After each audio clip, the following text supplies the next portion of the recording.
Hello, welcome to Unity and Diversity Amid COVID-19. This is a discussion between Jewish and Asian American communities. Thank you so much for everyone joining us right now. My name is Courtney Friedman. I'm an anchor and reporter at KSAT 12 News in San Antonio, and I've had the privilege of working with many members of our community in the concept of unity through a handful of my stories. So I'm honored to introduce those guiding us through these issues today. Consul General to Israel, the Southwest, Gilad Katz, and San Antonio Mayor Ron Nirenberg. Thank you both for being here so much. Thank you. Thank you very much. Good to join you. These stories and conversations, as I've said in my stories, are more important now than ever before. We're living in such a polarized, sometimes volatile world right now. And then on top of that, you add the global pandemic that we're dealing with. Anxiety and fear, as we know, have driven people to stereotype and lash out at certain communities, specifically the Asian American community and, of course, the Jewish community. I've personally learned while growing up in the Jewish community about our history of persecution and the bias and the hate that constantly comes with that up until today. But Jewish leaders in my own lifetime and my family have taught me that strength in the face of hate is not only difficult, but it's necessary. So this conversation is so crucial. We know during times of stress and confusion, it becomes so easy to blame and to scapegoat. And as our world grapples with this deadly disease, much of that unfair blame has been placed on the Asian American community. And so on the surface, you might see the title of this discussion and think that these two cultures don't have very much in common. But the discussion will not only prove people who believe that wrong, but also give these two different cultures who right now are relating in a very unfortunate way an opportunity to lift each other up and create acceptance, transparency, education, and of course, unity. So thank you again for being here. I'd like to start our first part with some opening remarks. Consul General Katz, would you like to say some opening remarks? Thank you. Thank you very much. And I agree with what you just said earlier. I would like to start, first of all, by thanking the mayor and thanking the San Antonio City Council by passing the resolution that denounces bigotry, anti-Semitism, and hateful speech. I think that such a decision, even though it's in a local, important city, but a local community, it is important in a few different perspectives. First of all, it is important for the leadership itself. The leaders stood up and said out loud that they denounce bigotry, anti-Semitism, hateful behavior. It is also important for the communities themselves, the Jewish community, the Asian American community, the Black community, all the communities.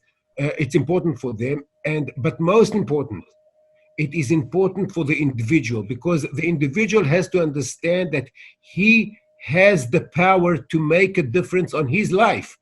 If one won't understand that he can take his fate in his hands by engaging not only with his family and community, but with other communities, just like we're doing now. And I thank, of course, the mayor Nirenberg, and I also thank, of course, the American Asian society here, the community, in San Antonio. But I think each and every one of us must understand that we have the privilege, the honor and the duty to make a difference, because there's no vacuum. In our world, there's no vacuum. It is or you say your saying, or someone else will be there. And we unfortunately have our experience from our history. I'm talking as a Jew, as an Israeli. We have our dreadful history of persecutions and the Holocaust, wars, and we know that we have to stand up for what we believe in. We have to share our values with other communities, and we have to believe that we can make a difference, and even if it will take a long time, and it's a long journey, but we have to start walking on that journey. And I think that the leadership of the mayor and the members of the council, by having that resolution, is a saying that we are now going to to see to that in San Antonio, one of the largest cities in America, is fundamentally understanding the importance of denouncing hatred, denouncing violence, denouncing anti-Semitism. And I said, I applaud for you, not only as a Jew, not only as an American, but as a human being. I think that is how the mankind can eventually walk into a very, very lightened future for all of us, for us, and for the generations to come. I love that, a human issue. I love the way you said that. Mayor, any opening remarks for you? Great, thank you. Well, it gives me great pleasure to join you all, and certainly with Consul General Katz this morning for our virtual panel discussion. We have too many virtual discussions these days, but it's good to bridge that challenge during this pandemic. Bringing together the Jewish and the Asian American communities on such an important yet sensitive topic. And let me start by saying this is an important topic for me because I am of both Jewish and Asian descent. When I received the invitation from Consul General Katz to participate in the panel on the topic of unity at a time like this, there was no question in my mind about joining such an illustrious group in an important discussion. And I was very happy to see two of our own active San Antonio community members in the panel, Dr. Bluhm, as well as Mr. Kinhui, who are both adding their voices to the discussion at hand. Both of them have played a critical role in our positions on these issues. It's also a pleasure to see Mark Toubin, a fellow Texan, and to hear from his perspective of the Jewish American community. My first official visit abroad as mayor was to Israel. At the time there, we visited the Holocaust Museum. It was followed by a trip to Darmstadt, Germany, that we signed a sister city relationship with. And the juxtaposition of those two visits, I have to say, was profound. The memory of the whole visit, punctuated by the time we spent at the museum, had a lasting impression on me as a mayor, even to this day. And I think it's important for me to share with you fundamentally what our administration is built on and how we lead the city. My first act as mayor when I took office in 2017 was to sign a resolution on the International Campaign for Compassionate Cities, committing San Antonio to its central tenet, the Golden Rule, a value espoused in virtually every doctrine known to man and often quoted from the Gospel of Matthew: do unto others as you would have them do unto you. In Section 3 of that particular resolution, the city committed to supporting groups and initiatives that will make San Antonio a more compassionate city. And through our faith-based initiative, the city will work with community and neighborhoods to foster compassion in a reasoned and coordinated manner.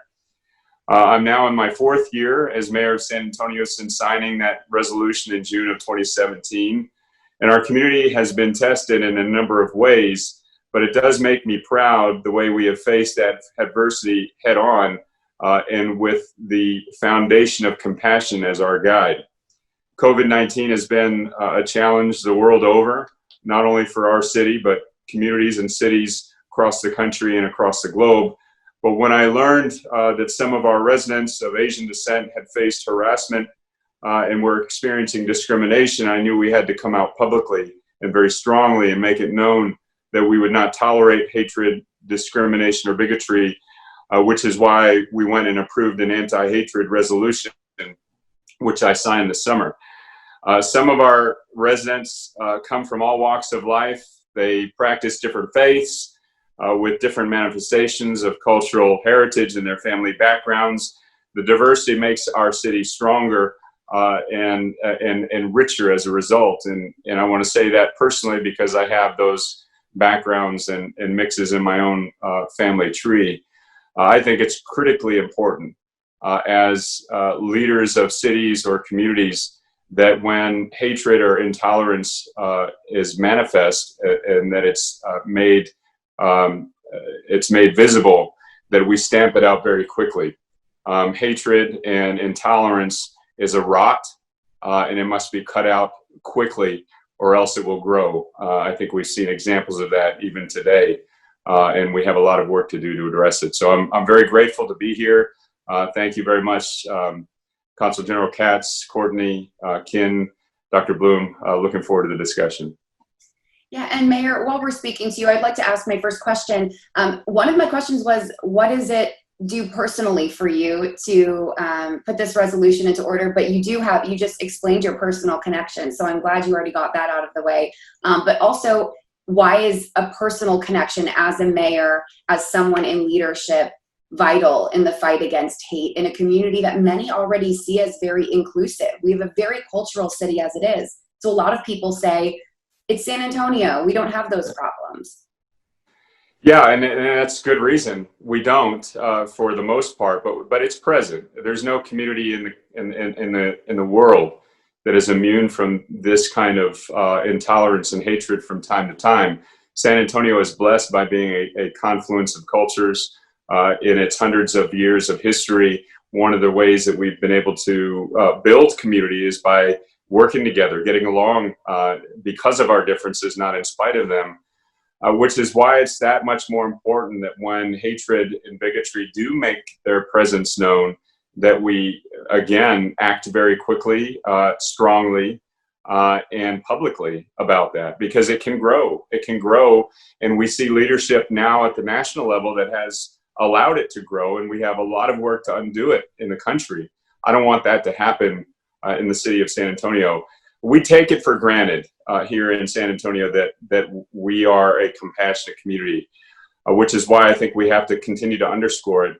I was shocked, for instance, to learn that I'm the only Asian American mayor of a top 50 city in the country.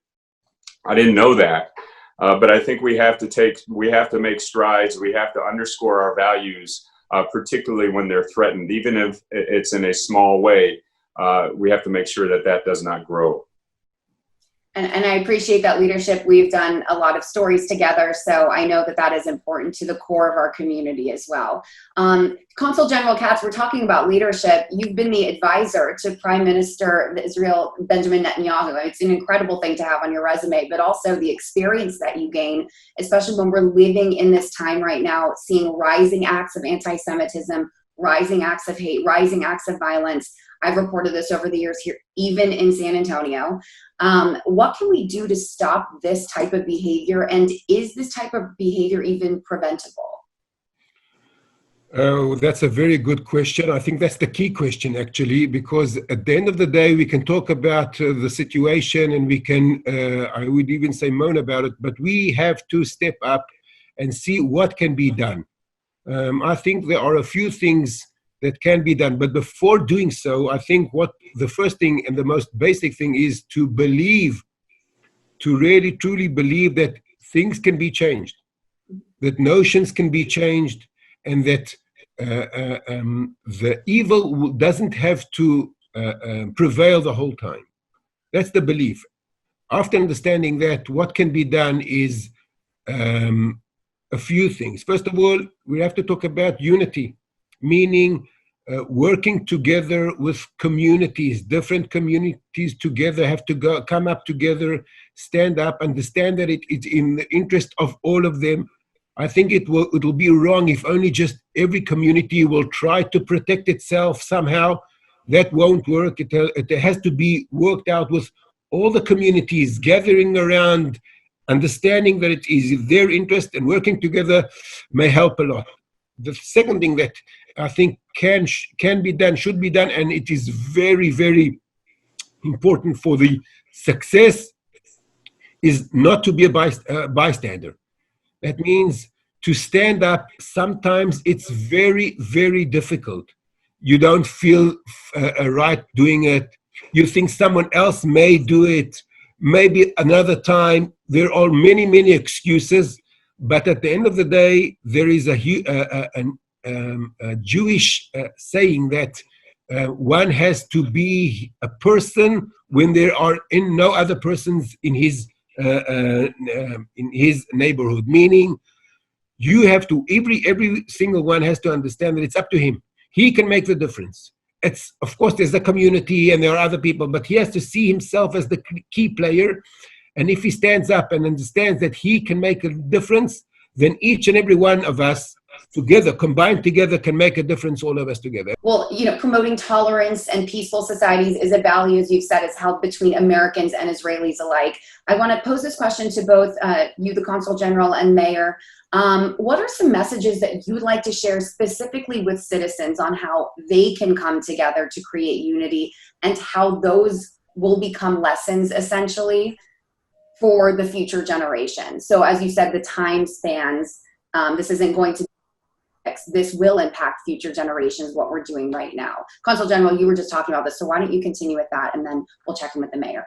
Well, in my nature, I'm very optimistic. So I think even though time, it will take time and it will be difficult and there will be, I think, many restraints, I truly believe that if we look back to the history, we can see today that we are in a different place altogether. Just 75 years ago, the Jewish people experienced, I think, one of the most dreadful periods in history, in the mankind history, the Holocaust. A third of the Jewish people were murdered and executed throughout 6 years. 6 million people, 6 million Jews, men, women, children were executed. And here we are 75 years later. There is a Jewish state. There are the Jewish communities all over the diaspora. We are thriving, and more important, we are today with very good relationships with other communities. The Asian American community, for instance, here in San Antonio, with the Black community all around the United States, with other communities all over the world. And when I see what happened during those 75 years, I'm optimistic. I am sure that in 75 years from now, my grandchildren, please God, will see and understand that what we have been doing, we all of us, not only me, but all of us, what we have been doing is our legacy, and I hope they will continue what we have been doing here, and starting here maybe in a very local community. But I'm totally optimistic. I believe in the good of mankind, and I believe in leadership, and I believe in local leadership. I think those leaders are most important. That's why I am very happy that the Mayor of Nirenberg is here with us, because he understands the local communities in San Antonio, in Great San Antonio, and he is the one that can lead these steps in not only as a policy, but in our actual life, in our day-to-day life. And I am, as I said, I'm very thankful for the council, but I'm mainly thankful for the leadership that Mayor Nirenberg has been doing. And I hope that we can continue somehow working together for a better future. Absolutely. And Mayor, I'll let you respond to that as well. The people here of San Antonio, I like that the Consul General said day to day. What can our citizens do day to day to promote the resolution you just passed, and how will those become lessons for future generations? Yes, well, certainly I appreciate all of the words of Consul General Katz. This is a question that's made very difficult because of the time that we're in with a pandemic, and isolation, physical and social isolation, is the enemy of tolerance. And the more we are enclosed in our own bubble, social bubble, or alone, the harder it is for us to express tolerance and to demonstrate compassion. So whether it's in the pandemic and certainly after the pandemic, we have to pierce our social bubbles. The simplest thing someone can do is walk across the street and knock on their neighbors' doors and get to know them. Because we live in a very diverse community, and understanding the backgrounds and the stories and the concerns and hopes of your neighbors across the street quite often can be enlightening and help understand that your perspective, your point of view, is just one of many in our community, in a community as small as San Antonio. You take that and you build upon that.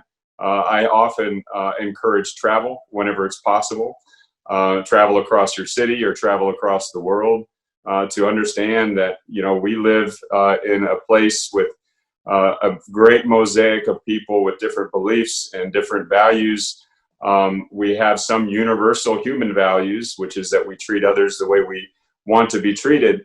But there's a lot of differences and diversity in that, and we all breathe the same air. That, I think, ultimately helps us to live true to the notion that we're all in this together. The one thing that I think the pandemic has taught us, or has helped illustrate for us, is that my health, my well-being impacts someone else's, and the well-being of others impacts me. So it's in the best interest for us to be a well and healthy community together. That's, for me, the fundamental of compassion. And the more that we can get to know that physically, spiritually, socially with one another, even again across the street or even next door, the better off we'll be. Well, thank you both so much for your leadership, excuse me, and your time and your guidance to different, you each have very different areas that you are working in, but you're displaying the same types of leadership that gets these conversations going. And I'm just really proud to be a part of these communities, states, regions where these conversations are happening. So thank you both so much for being here. Thank you very much. Thank you. Thank you. And Courtney, thank you for highlighting these conversations in San Antonio. Absolutely. Thank you. And now we're going to move to the second part of our discussion. I'm going to introduce an incredible panel of three people. We'll be talking through these issues and how they pertain to our community. I want to introduce Kin Yon Hui, who is the president of the Asian American Alliance of San Antonio. Thank you for being here. Mark Toubin is the Anti-Defamation League regional director of our area.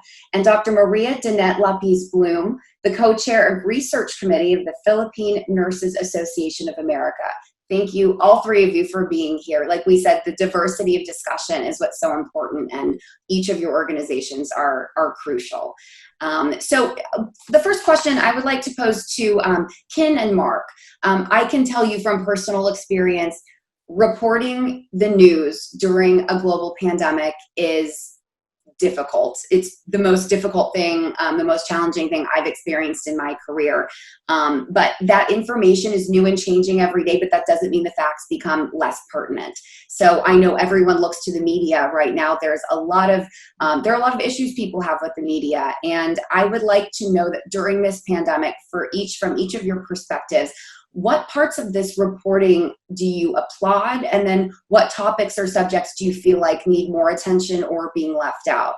And I do want to mention that you can talk about the national network news, the local news, or both, but they are different. So I'm gonna ask you to start, Kin, please. Good morning, Courtney. So I want to start off by thanking the Israeli consulate staff and Consulate General KSAT for hosting this groundbreaking event. But I also want to thank Mayor Nirenberg for sponsoring San Antonio's anti-hate speech resolution and the San Antonio City Council for passing the resolution. I think it was very courageous for Mayor Nirenberg to propose such a resolution, because I'm pretty sure he knew he was going to be criticized by some. But Ron knew it was the right thing to do for Jewish and Asian Americans, but even more important, for all citizens of San Antonio. So thank you, Mayor, for your courage and leadership. So, Courtney, thank you for your patience.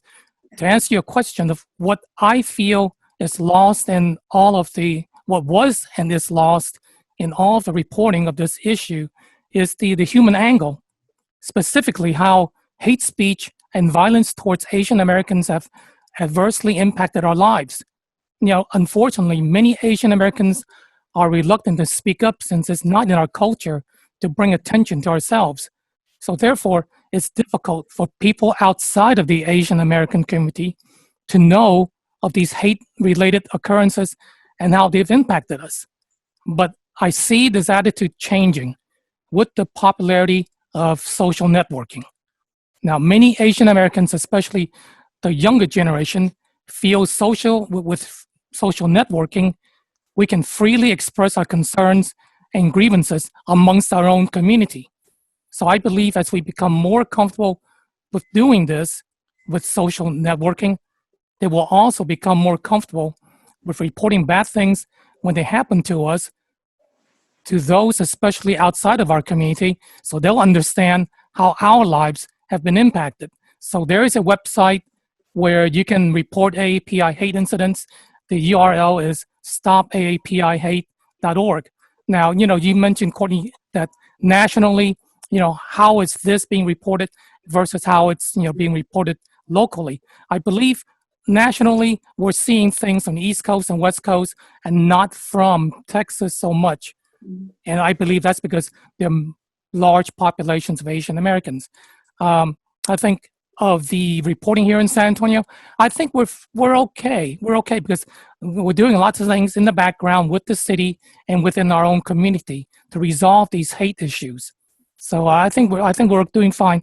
But I think also tapping into social media with the Asian Americans will help you understand what is going on. That is such an interesting point, and it's something that I have not been told. So I just want a follow-up question. I've actually reached out in the very beginning when we started to see some of these acts coming in, these attacks on the Asian American community here in San Antonio, even though we have such cultural diversity. Everyone I reached out to didn't want to speak about it. So to your point, do you think that that's something that you are trying to further in your community, that it's okay to talk about these things outside of the Asian American community? And do you think that's going to help this situation? I think when we looked at, reporting these incidents and talking to the media about this, a lot of our business folks, they were reluctant to do so because they didn't want to bring the bad publicity onto themselves. So, that's really something that we as a culture need to figure out how to overcome. But I see with our younger generation, they are less reluctant to talk about what's going on. So again, for what's good and bad about social networking, I think with that, the younger Asian Americans are coming out. They are coming out to speak. And frankly, I look at some of my organizations in New York City. My God, these Asians are speaking out every day about the injustice that's happening out there. And the same things out in San Francisco and Los Angeles. So I think you'll see that cultural change happen as, again, as we get more and more of our younger generations involved in these issues. I'm really glad to see that shift happening, and thank you for sharing that. It's completely understandable why you wouldn't want to talk about something like this, but these discussions are difficult, and that's why they're necessary. So thank you for that perspective. Mark, I'd like to ask you the same thing. In the news coverage, local, national, what are you seeing that you applaud, and what would you like to see more of? Sure. And first, I also want to echo appreciation to the Israeli Consulate and Consul General Katz for putting together this terrific forum. And I also want to thank as well Mayor Nirenberg and the San Antonio City Council for unanimously passing the anti-hate resolution. They were the first city to pass it, and the mayor showed great initiative, not only in bringing the resolution to a vote, but also in withstanding the subsequent attacks from those who continued to use the pandemic as a reason to spread hate.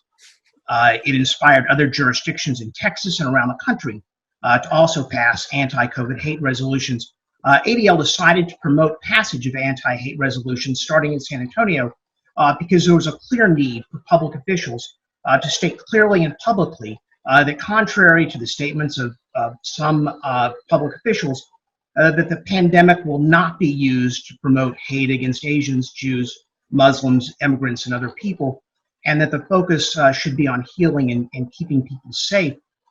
And so we greatly appreciate the courage that the mayor showed.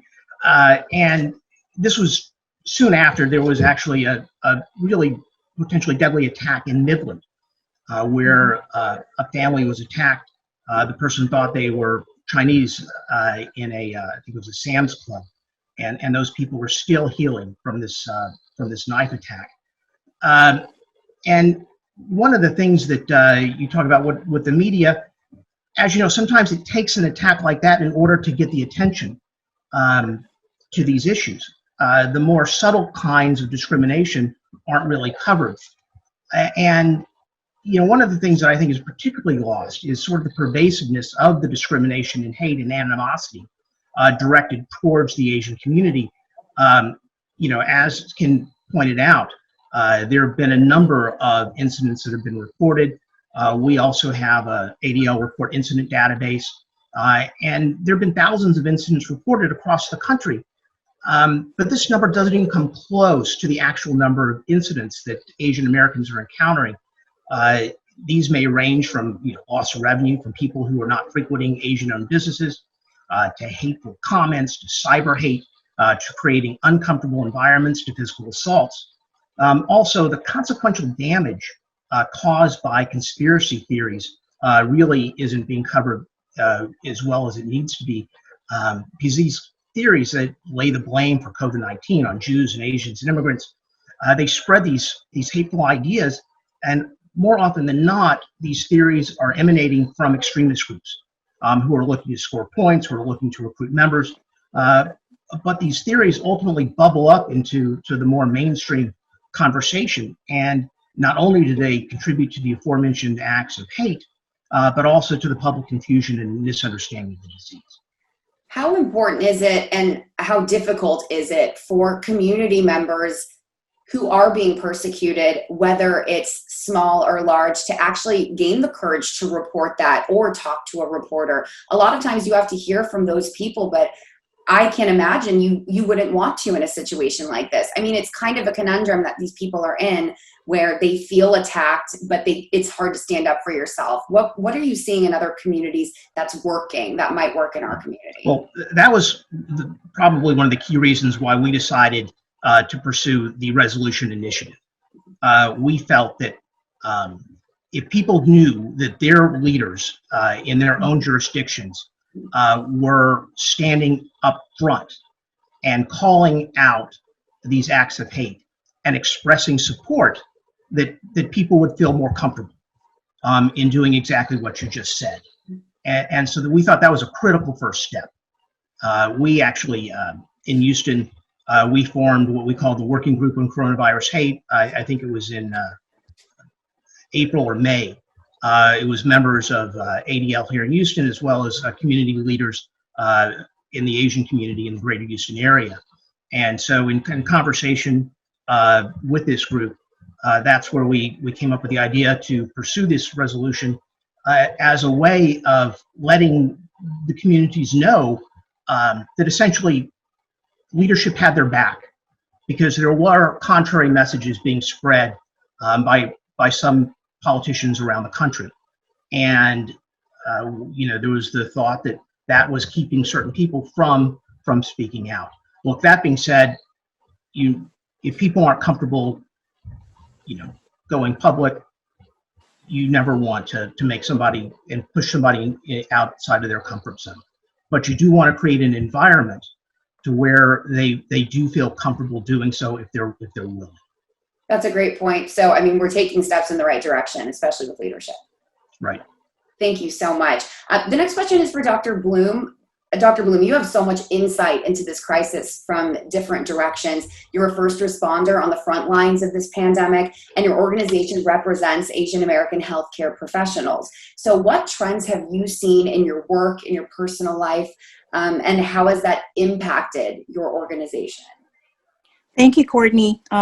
First of all, I would like to echo everyone about thanking the Consul General, the Consulate, for initiating this activity to highlight important issues in terms of being unified against anti-racism.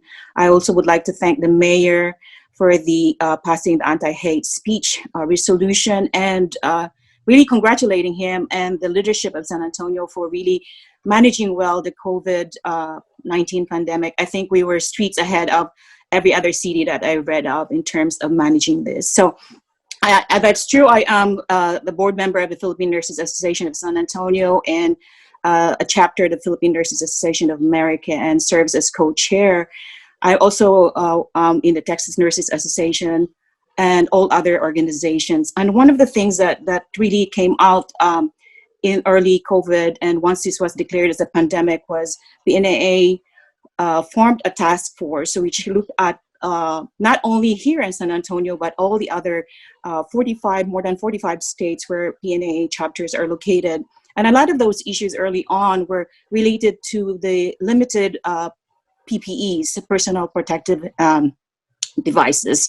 So that was really the main thing that came out. But later on, when COVID was actually, I guess, named as the Chinese virus, there were a lot of things that our nurses and other healthcare professionals of Asian heritage, or they look Asian, that they were experiencing. So they not only go and risk their lives in providing care for individuals, but they also, when they go out of the workplace, they were also subject to a lot of verbal and physical abuse. I have a project that actually is based in 5 states: California, Hawaii, New York, and New Jersey. And one of my leaders in California shared that, one of the nurses went to a bakery and this person refused to serve her because she's Asian and she has the Chinese virus. In New Jersey, they were telling, one shared about the car being egged or something like that. And as Mr. Wee mentioned, the AAPI network that reports this, in July, about 1,900 cases were reported. And that's really, really a very small fraction, because as a community, we're not used to speaking out. And this has affected a lot of, not only with the COVID component in terms of infection, which poses a lot of risk for the practitioners' lives, the healthcare providers' lives, but also when they go outside, there is this added stress with regards to things that are being done to them in terms of verbal. And there were also a lot of other workplace discriminations. For example, there were reports that patients were requesting that they not be treated or cared for by someone who is Asian. So I believe that really affected a lot of our healthcare professionals, not only nurses, but all the other professionals as well. That's just heartbreaking too, because you guys are the ones on the front lines. You're the ones that are helping save people's lives. Do you think this has discouraged Asian Americans from wanting to work in healthcare right now? Have you heard of that? I have not heard about that. I think there is a great kind of like cultural push for helping others. And as a Filipino, being a nurse is like a label, like an honor for us. That's about over 300,000 Filipino nurses in the Philippines. And I don't know if you heard here, but a lot of our nurses here also contribute to our country. They send a lot of money back home. They work 2 to 3 jobs. And in the midst of this pandemic, if you know, 4% of the nurses in America, in the nursing workforce in America, are Filipinos, but actually 30% of those who died from COVID were Filipinos. So that's very, very disproportionate. And a lot could be learned from that, because I have heard of reports in California where they were not actually recruiting more personnel to cover for COVID. So they were requesting their existing Filipino nurses to work double shifts and so on and so forth. And because of the need to send money back home and financial support back home in the Philippines, they are doing that kind of thing. And also with same with what Mr. Wee mentioned earlier, we are very proud of the work that we do, and we are very concerned about the patients, and to a degree, to a fault maybe, that we're risking our lives. But also we don't like to speak out. But the tides have turned a little bit, because those second generation, those who were born here in the United States, and there are also some leaders that are really, really speaking out. And we need more PPEs. I am also I work at the UT Health San Antonio School of Nursing as an academician, and I've heard a lot of reports from my students where they were like reusing their PPEs. So that was really, really very heartbreaking, not to have been like, they don't feel protected. That their lives were not valued enough, that they be protected while they're doing the work that they were supposed to do. Right. And thank you for sharing all of that, because I know even though you are a spokesperson for this, it's not easy to just come out and talk on behalf of people who are being hurt and put bias upon. Ken, I wanted to ask this, because I know that we had just talked about, you said this, and then also Dr. Bluhm, you just said, well, they thought we were Chinese. I think this is maybe a big reason to be educating people right now, that not all Asian people are going to be Chinese. I mean, that's a ridiculous thing to think of, but people are not educated culturally. How important is that to stopping these types of things from happening, Ken? Well, Courtney, that's a great question. And, for someone who's grown up here in San Antonio, lived here for 52 years, I think it really starts at the school. We really need to improve our curriculum that's more inclusive of all the different cultures. Because, my daughter was just telling me, she was in middle school and she actually saw a picture of Chinatown in one of her textbooks. It's like, this is crazy.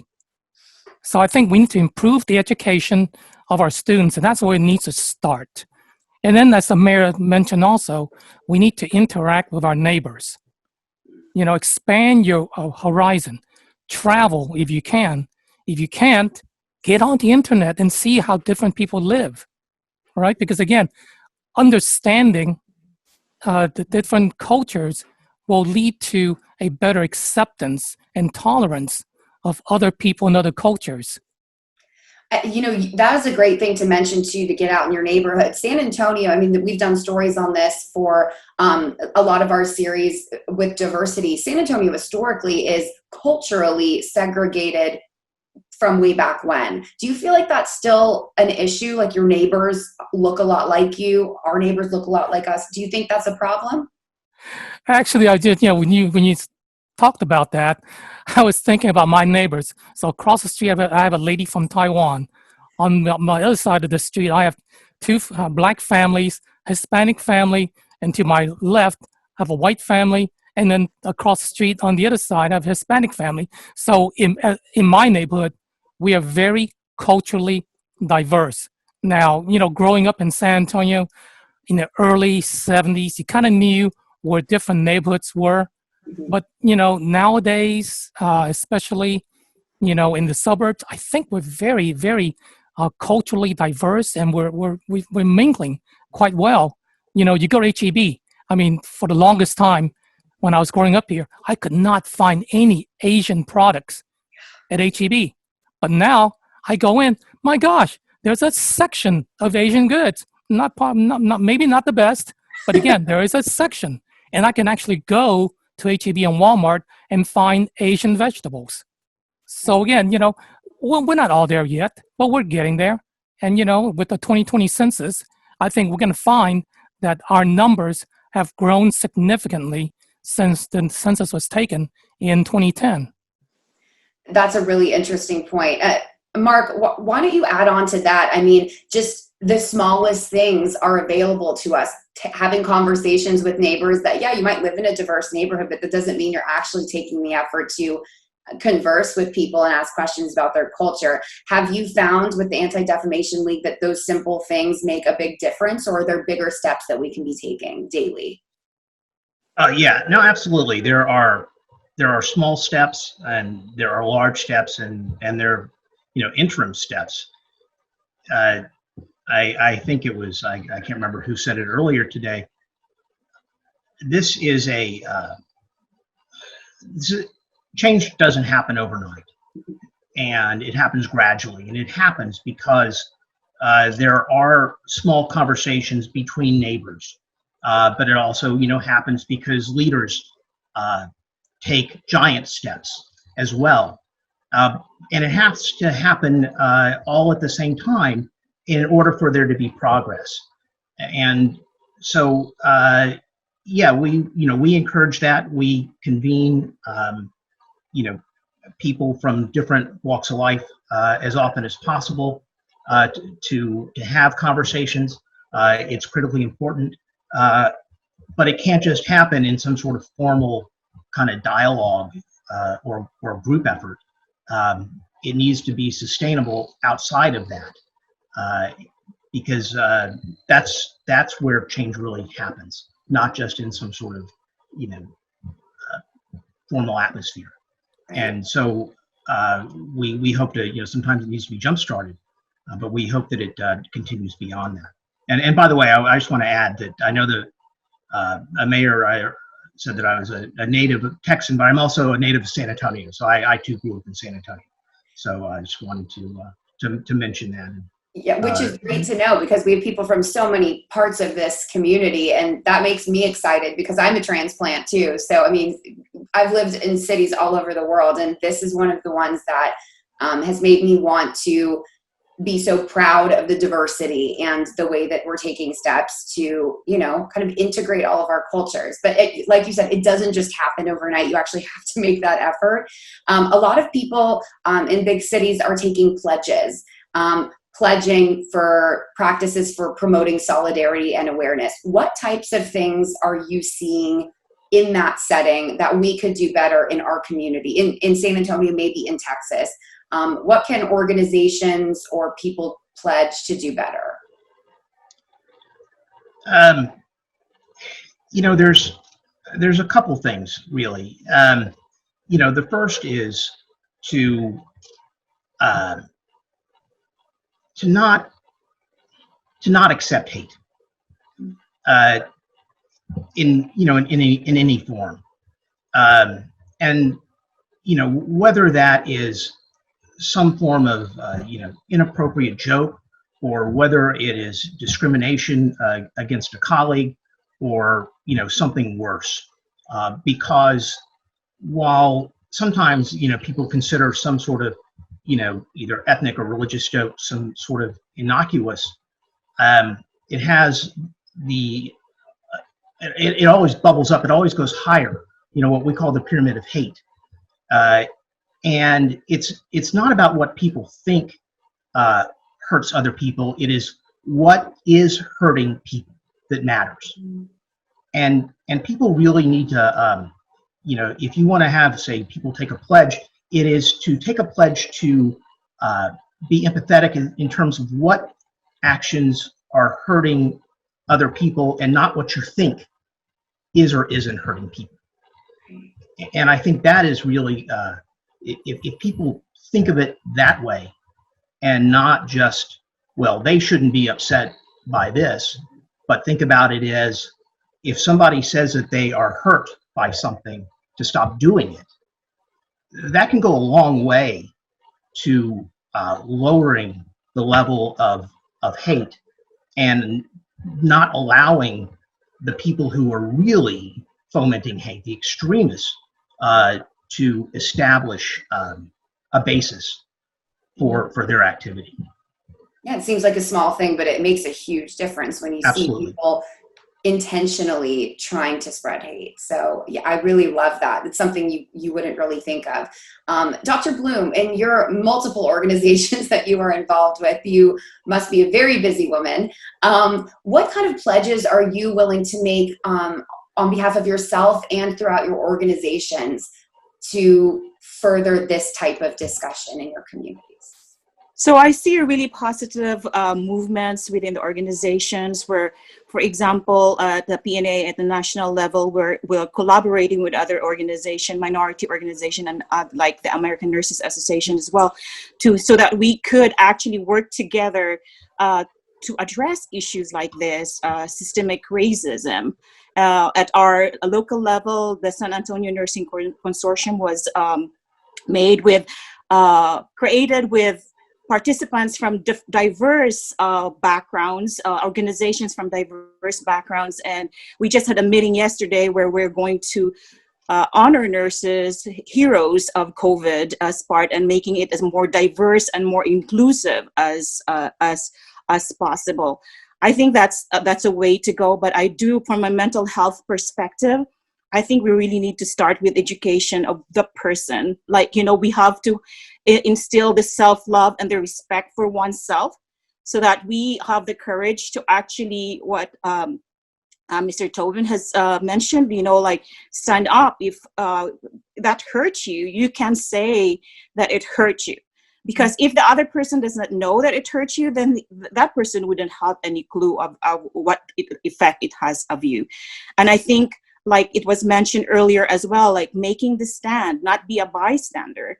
And it takes a lot of guts and self-love and self-respect to be able to do that. I think we should start with the man in the mirror. I think we should start with ourselves, really like empowering each individual to be able to speak out, and if they do feel hurt, to state so.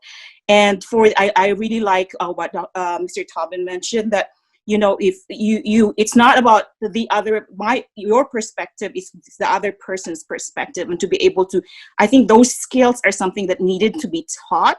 So as early as Mr. Wee has mentioned, as early as like elementary years, like developing these kids like the emotional intelligence to be able to see what are the effects of the things that we're doing, the self-awareness of what are the effects of the things that we do.